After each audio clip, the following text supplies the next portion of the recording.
శ్రీ ఆయిలి రవీంద్రరావు గారిని, ఇన్నోని ప్రశాంతరావు గారిని వేదిక మీదకి రావచ్చు. యాచమనేని అజయరావు గారు, మేమేం ప్రవీణరావు గారు, కలకుంట రామప్రసాదరావు గారు, కొనుగోలు సురేంద్రరావు గారిని వేదిక మీదకి రావాల్సిందిగా కోరుతున్నాం. శ్రీమతి గోవిందపల్లి హరిప్రియ గారిని, శ్రీమతి ఆయిలి శ్రీలత గారి వేదిక మీదకి రావాల్సిందిగా కోరుచు. కార్యక్రమం కంప్లీట్. జ్యోతి ప్రజలు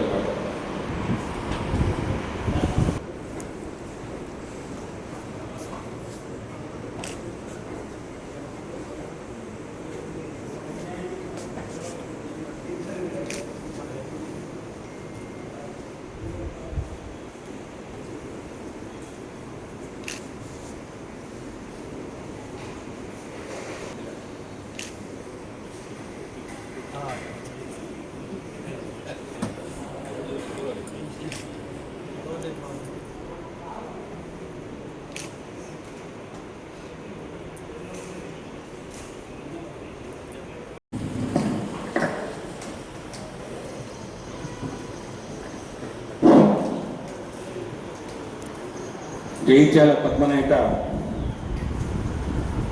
మొదలైన నుండి ప్రతి సంవత్సరం విద్యార్థులు అయితే మా కార్యవర్గం ఏర్పాటు చేసే సహాయం కూడా ఒక పద్ధతిలో ఉండాలనే ఉద్దేశంతో విద్యా చేయూత కమిటీ సభ్యుల సహకారం, సలహా మండలి సభ్యుల సహకారంతో ఈ కార్యవర్గం ఒక ప్రణాళిక రచించింది. కానీ ఆదిలోనే చిన్న ఇబ్బందితోటి ఈ కార్యక్రమం కొంచెం లేట్గా చేయడం జరుగుతుంది. లేకపోతే మేము అనుకున్న ఒక ప్రోగ్రాం తోటి 10వ తరగతి విద్యార్థుల వరకు ఒక రకమైన సాయం ఒకవేళ పొందితే మిగతా విద్యార్థులకు కొంచెం ఎక్కువ మొత్తంలో చేద్దామనే ఆలోచనతోటి మేము ఉండడం జరిగింది. దీనికి సంబంధించిన విషయాలన్నీ తర్వాత పెద్దలు చెప్పడం జరుగుతుంది. కాకపోతే ఈ సంవత్సరం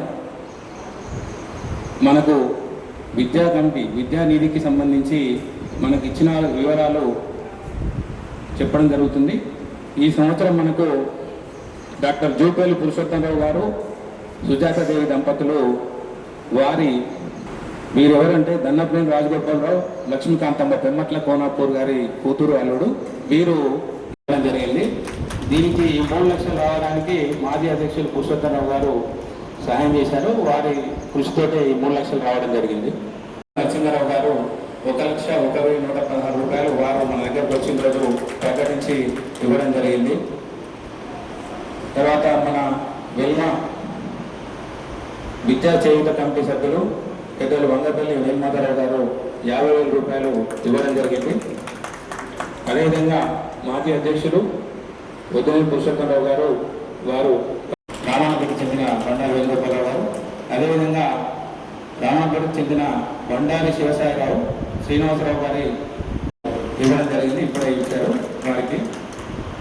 ఇవన్నీ ఈ సంవత్సరం వచ్చిన చెందాలు. అయితే ఈ కార్యక్రమం గురించి మరి మన సంఘమే సంక్షేమ మండలి అనేటువంటి ఒక పేరులోనే ఉన్నది, వెల్మ సంక్షేమ మండలి. అంటే ఏంటిది అని అంటే, ఏవైనా ఆర్థికమైనటువంటి ఇబ్బందులు ఉన్నప్పుడు వారికి చేయూతనించడానికి ఈ యొక్క సంక్షేమ మండలిని ఏర్పాటు చేసుకొని ఎంతోమందికి మరి మనకు తోచిన విధంగా దాతల యొక్క సహకారంతో దాతలు ఏదైతే వారి యొక్క లక్ష్యాలను పూరించడానికి ఒక మంచి సద్భావంతో ఇచ్చేటువంటి విద్యానిధిని మరి దాన్ని సమకూర్చుకొని అందరికీ కూడా దాని మీద వచ్చేటువంటి ఇంట్రెస్ట్తో ఆ యొక్క డబ్బును వివిధ కేటగిరీ వైజ్గా 10th నుంచి మొదలుకొని అంతకుముందు ఉన్నటువంటిది దాని లోపల కూడా కాలేజీ వరకు, పీజీ వరకు ఉన్నత స్థాయి చదివేటువంటి యొక్క చదువుకున్నటువంటి ఎంబీబీఎస్ చేసినటువంటి కానీ, ఇంజనీర్ కానీ, ఇతర ఎంటెక్, బీటెక్ దేంట్లో ఉన్నటువంటి విద్యార్థులను వాళ్ళను తీసుకొని మెరిట్గా కాకుండా ఆర్థికంగా ఉన్నటువంటి విద్యార్థులను తీసుకొని ఇవ్వడం అనేది జరిగింది. ఎందుకంటే మనది జగిత్యాల జిల్లా వెల్మ సంక్షేమ మండలి రాష్ట్రం లోపలనే కరీంనగర్ తర్వాత మన జగిత్యాల జిల్లాలో మొదటి స్థానంలో ఉంటుంది. ఎందుకంటే ప్రతి కార్యక్రమంలో చేసేటువంటి కార్యక్రమంలో కాబట్టి మనము దాని ద్వారా డబ్బులు గిట్ట రాబట్టుకున్నట్టుంటే అంటే ఆర్థికంగా ప్రయోజనాలు పొందినటువంటి మనం తీసుకున్నటువంటి చైర్మన్కు మరి మంచి ఉద్దేశం ఉంటుంది కాబట్టి ఆ విధంగా మనం ప్రాతినిధ్యాలు చేయాల్సినటువంటి అవసరం ఉంది. ఆల్రెడీ చేస్తూ ఉన్నారు. వారు మనం చెప్పగానే ప్రకటించాలి. అందరూ ఎస్సీ, ఎస్టీ, బీసీ, మైనారిటీస్ అందరూ అన్ని కులాల రెడ్డి సంఘం, వివిధ సంఘాలు ఉన్నటువంటి యొక్క మున్నూరు సంఘం అందరూ కూడా మరి ఆర్థికమైనటువంటి వాటిని తీసుకోవడం అనేటువంటి జరుగుతుంది. కాబట్టి మనకు కూడా ఆ విధంగా మరి నరసింహరావు గారి అన్నగారి ఒక విద్యాబుద్ధులు నేర్చుకొని మన సమాజంలో ఒక భాగస్వామ్యం కావాలంటే ఇలా చదువు ముఖ్యం. చదువు లేకపోతే ఎవరు ఆదరించారు. ఇలా చిన్న పెద్ద తేడా లేదు. ఎవరైతే ఆర్థికంగా లేకున్నా కానీ ఆ ఇంట్లో మంచి విద్యార్థిగా రాణించాడు అని అంటే ఒక డాక్టర్ అయ్యిండు, ఒక ఇంజనీర్ అయ్యిండు, ఒక లాయర్ అయ్యిండు, ఒక టీచర్ అయ్యిండు, రకరకాలు ఉన్నటువంటి ఒక పదవిలో ఉన్నప్పుడు వారికి గుర్తింపు వస్తుంది. కాబట్టి ఆ విద్యార్థులు మరి ఇదే స్కూల్గా తీసుకొని కేవలం ఇచ్చింది నాకు ఇంతైనా నాకు సెల్ ఫోన్కి సరిపోవు, దానికి సరిపోవు అనుకోకుండా మనం మరి చదువుదానికి ఖర్చు పెట్టాల్సినటువంటి అవసరం ఉంది. కాబట్టి ఆ చదువుకొని మంచి ఉన్నత స్థాయిలో రావాలని మీ అందరికీ కూడా శుభాకాంక్షలు తెలియజేస్తూ ఉపకార వేతనాలు తీసుకొని మంచిగా చదివి కులానికి మంచి పేరు తీసుకొచ్చి మళ్ళీ మీరు ఉన్నతంగా పైకి కొంత ఉద్యోగం చేసినప్పుడు ఇదే సంఘానికి మీ సహాయం ఆర్థికంగా చేయాలని చెప్పి మీరందరూ సుఖ సంతోషంతో కూడా కోరుకుంటూ ఈ అవకాశం ఇచ్చినటువంటి వారికి కృతజ్ఞతలు.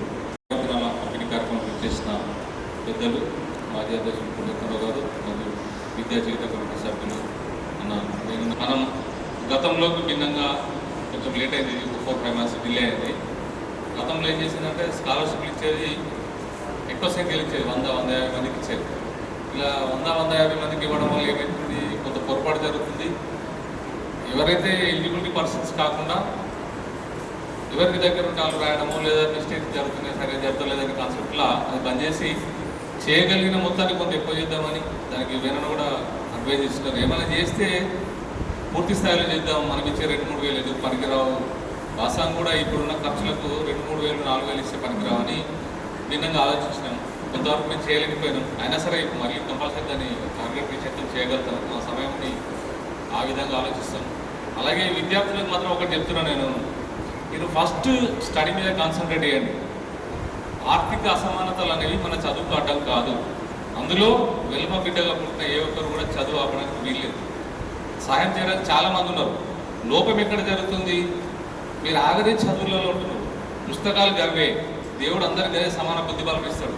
చేయవలసిందల్లా మీరు హార్డ్ వర్క్ చేయాలి, మీరు కష్టపడాలి. మా తల్లిదండ్రులు పూరు, నేను చదివే స్కూల్ పూరు కాదు. పుస్తకాలు గర్వే, చదవాల్సింది నువ్వే.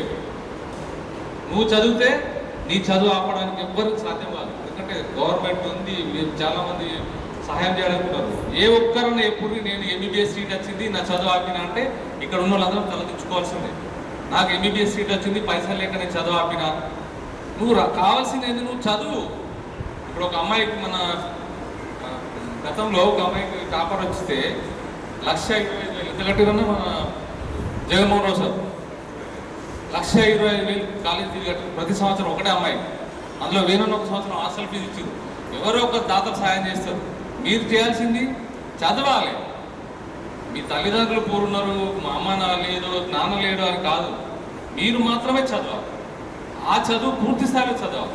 అప్పుడు మాత్రం మీరు సక్సెస్ అవుతారు. మీ కుటుంబం మారుతుంది, మీ వ్యవస్థ మారుతుంది, ఉన్నత స్థితికి వెళ్ళగలుగుతారు. చదువు ఒక్కటి మాత్రమే మనల్ని ఉన్నత స్థితిలో తీయగలుగుతుంది. మీరు ఇది ఆలోచన పక్కన పెట్టుకొని ఎంతసేపు నెగిటివ్లా మా అమ్మ మేము పూరు కుటుంబం చాలా చిన్న పాఠశాలలో చదివిన వాళ్ళు ఉన్నత స్థితికి ఎదిగిన చాలామంది ఉన్నారు. తల్లిదండ్రులు చదువు రాకపోయినా ఉన్నత స్థితికి ఎదిగిన వాళ్ళు చాలామంది ఉన్నారు. అట్లా ఇన్స్పిరేషన్ తీసుకోవాలి. కానీ పక్క వాళ్ళు మంచి షూ వేసుకున్నారు, మంచి బట్టలు వేసుకున్నారు కాదు. నీకు పుస్తకాలు ఉన్నాయా లేవా, తొడుక్కోవడానికి రెండు జతలు ఉన్నాయా లేవా, తినడానికి తిండి ఉందా లేదా చూడాలి.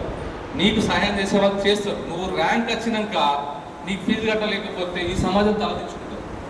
నువ్వు కావాల్సిందల్లా చదవాలి. అది చేయకుండా మీరు సమయం అంతా వృధా చేసుకొని టీవీలు ఫోన్లలో ఉండి ఇంకా చాలామంది రకరకాలుగా చెడిపోతున్నారు. దయచేసి చదువు ఒక్కటి మీరు ఫస్ట్ అందులో సక్సెస్ అయితే ప్రతిదీ మీ వెంట నడుస్తుంది. 2 సబ్జెక్టులు ఫెయిల్ అవుడు ఇట్లయితే ఎందుకు మీకు చేసే వాళ్ళు కూడా ఆలోచిస్తారు లేదా? మనకి ఇప్పుడు ఒకరు 3 లక్షలు ఇచ్చారు, ఒకరు 50,000 ఇచ్చారు, అన్న 50,000 ఇచ్చారు, అన్న 10,000 ఇచ్చారు. ఎవరు ఇస్తారు? ఏదో పిల్లలు చదువుకోవాలని ఇస్తారు, వాళ్ళకు ఉపయోగపడాలి. యావరేజ్ మార్కులతో ఏమీ చేయలేదు. ఇది పోటీ ప్రపంచం. మీరు 100% పోటీలు నిలబడాలంటే కష్టపడాలంటే అన్నీ దూరం పెట్టుకోవాలి. చదువు ఒక్కటే కాన్సన్ట్రేట్ చేయాలి. టార్గెట్ నుంచి చాలామంది ఇప్పుడు అవకాశాలు ఎందుకు రావు? గ్రూప్స్ ఉన్నాయి, సీరియస్గా ఖచ్చితంగా గ్రూప్ కొట్టచ్చు. అక్కడైతే ఉన్నత వర్గం పేద వర్గం ఏముండవు కదా. ఈడబ్ల్యూఎస్ సర్టిఫికేట్ ఉంది. ఇప్పుడు ఈడబ్ల్యూఎస్ తీసుకున్న వాళ్ళు మన వాళ్ళు ఈ మధ్య చాలామంది ఎంప్లాయ్స్ అయ్యారు. లాస్ట్ టైం మొన్న 89 మంది టీచర్ జాబ్లు వచ్చినాయి. అక్కడ మీకు ఏమైనా ఈడబ్ల్యూఎస్ ప్రాబ్లం అయితే మేము మొన్న కొట్లాడి ఒక 2-3 ఈడబ్ల్యూఎస్ ఇప్పించినాం. గొల్లపల్లి మండలం ఒకటి ఐఐటి సీట్ వచ్చింది. అట్లా మీరు ఫస్ట్ కష్టపడమే, ఇక్కడ వేరే ఏముండదు. దయచేసి ఇతర ఉన్నత కుటుంబాలతో ఉన్నత జీవన విధానం ఉన్న వ్యక్తులతో మీరు కంపేర్ చేసుకోవద్దు. వారు మంచి స్కూలు మీరు కాదను, వారు మంచి బట్టలు వేసుకున్నారు కాదను, ఇవన్నీ వదిలిపెట్టారు. మీరు చదివి పైకి వెళ్ళినాక అవన్నీ మీ దగ్గరికి వస్తారు, వాళ్ళు కూడా మీ దగ్గరికి వస్తారు. దయచేసి సంఘమైనా సమాజమైనా చేయగలిగిన సహాయం చేస్తారు. ఫస్ట్ మీరు చేయగలిగిన పని చదువు ఒకటి. ఎందుకంటే విద్యార్థి అంటేనే చదువు. అవి పక్కకెట్టి ఇతర వ్యవహారాల మీద ఇతర వాటి మీద కాన్సన్ట్రేట్ మీ జీవితం ఖరాబ్ అవుతుంది, మీ కుటుంబాలు ఖరాబ్ అవుతాయి. కాబట్టి దయచేసి మరొకసారి మీకు మనం చేస్తున్నాం. ఇది మేము ఇచ్చేది చాలామంది సహాయం చేస్తే ఈ సంఘంలో మేము కొంత సెలెక్ట్ చేసి ఇస్తున్నాం. చిన్న పొరపాట్లు 1-2 జరిగి ఉండొచ్చు. సాధ్యమంతా మీరు రోజు ఇచ్చే 40 ఎంత అన్న మనం ఎంత 40 చిల్లర ప్లస్ హైదరాబాద్ ఒక 25,000 ఇచ్చారు. వాళ్ళు కూడా మనం సజెస్ట్ చేసి కొన్ని రిజెక్ట్ అయిన వాటికి మేము కారణాలతో కూడా చెప్పారు. ఈ అమ్మాయి స్టడీ అయిపోయింది, లేదా ఈ అబ్బాయి ఇంటర్లోనో డిగ్రీలో ఫెయిల్ అయ్యారు, పర్ఫెక్ట్ రిజల్ట్ చూపించింది. 2 లేదు, వీళ్ళు పర్ఫెక్ట్ ఉన్నారు, డబ్బులు వీళ్ళ దగ్గర, వీళ్ళకి అవసరం రిజెక్ట్ చేశారు. దయచేసి మనం కూడా ఎవరి పేరన్నా సూచించేటప్పుడు వారు ఆర్థికంగా ఇవ్వగలిగిన వాళ్ళ, తీసుకోగలిగిన వాళ్ళ, వారికి సాయం చేయగలిగిన వాళ్ళు ఏదైనా ఆలోచించారు. మేమందరం మేము కూడా అంత గ్రాస్ రూట్లో అబ్జర్వ్ చేయలేము. ఎవరో చెప్తేనే కదా, వీళ్ళకి లేరు, వాళ్ళు పూర్వం చెప్తేనే రాస్తాం. ఎవరి మీద ఇక్కడ ప్రేమాభిమానాలు, అందరి మీద ప్రేమాభిమానాలు ఉంటాయి. సహాయం చేయాలంటే అర్హత కూడా ఉండాలి. కాబట్టి దయచేసి ప్రతి ఒక్కరు గమనించాలని మనం చేస్తూ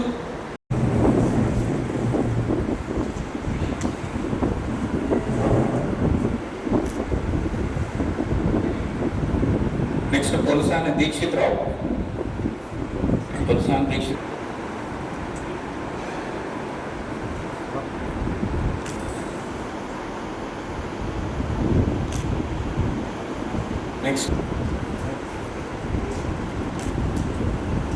నెక్స్ట్ ఆయలేని సాత్విక్ అభికామ్య.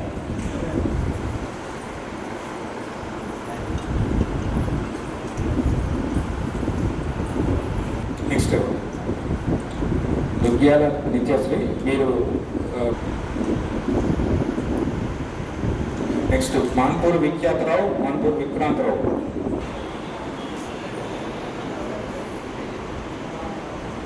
నెక్స్ట్ గంగా అధ్యక్షులు పురుషోత్తరావు గారు. నెక్స్ట్ తోగుంట్ల రక్షిత,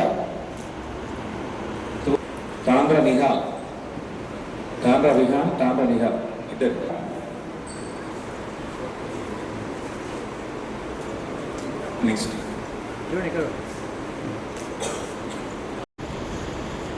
నెక్స్ట్ జలగం అద్వై సాయి ఇద్దరు.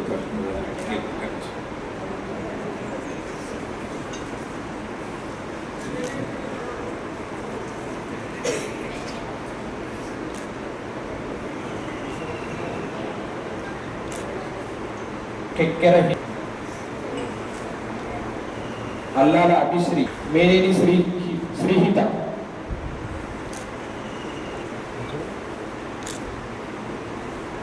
గోడ వైశిక.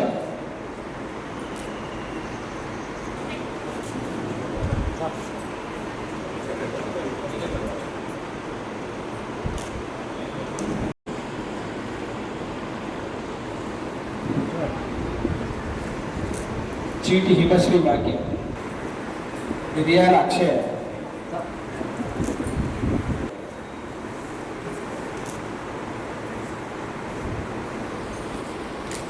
సత్తు ముదీంద్రరావు.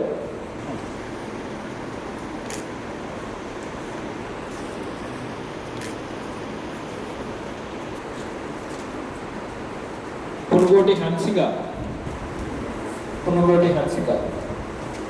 వక్రాల కీర్తిశ్రీ. అన్నమనేని ఆదిసాయి.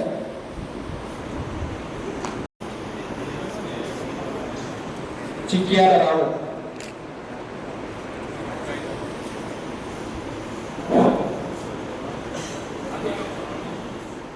రాని వాళ్ళే అన్నీ ఒకసారి అనౌన్స్ చేయడం జరుగుతుంది, కానీ అంటే వాళ్ళు ఒక తర్వాత